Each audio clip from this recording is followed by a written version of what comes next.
as a child, I had a couple of years in Cairns when I was very young. I was with my mum, who's a nurse, so she was on night duty, but in the day she'd be fairly quiet, so we would just be in Cairns. So I was able to be immersed without a lot of distractions in a very rich environment, as you can imagine Cairns could be. Then I was in Spain, and again I was in natural environments, and then to the northern beaches of Sydney, where I was about 5 from then. So physically being in natural places was always part of my surroundings. Then the addition to that was I didn't necessarily fit with other people. I had friends, but I didn't feel fulfillment with the same things, the sort of fast things, and I would find myself painting. Painting is an absolutely marvelous way to observe nature. If you paint a tree or you paint a landscape, you have to sit in observation and you've got to listen. And I think that ability to be present in a place brings so much joy in terms of what is there, that then you start to notice. And just recently speaking with a Cherokee elder as well, Grandmother Parisha, we were talking about awareness, and awareness like right now, where is the sun? Right now, what cycle is the moon at? Right now, where are the tides? Right now, where are the seasons? We've just had the move, you know, if we think of the full sun cycle with 13 moon cycles within it, and then 4 cyclic periods when we have the shifts into the seasons.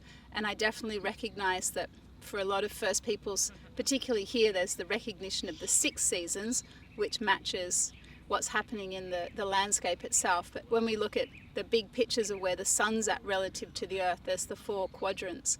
Then if we want to take it further out from there, where are the planets? What are they doing?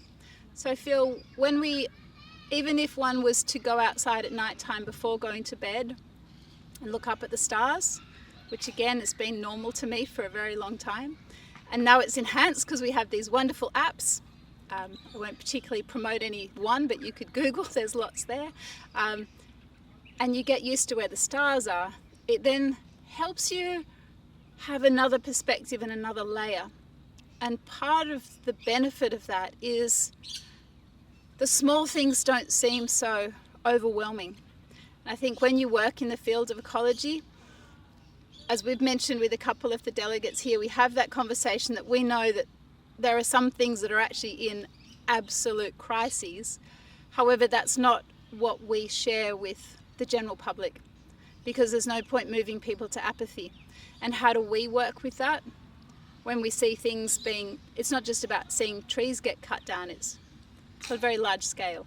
However, being able to look up to the stars, being able to go to those bigger realms of where we sit in the magnificence of the whole cycle brings not just a level of peace, but a level of ability.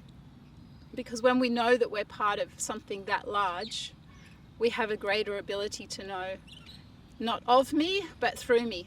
And instead of thinking we know what the environment needs, to have more of that time that we sit with it and listen, sit with the First Peoples and listen.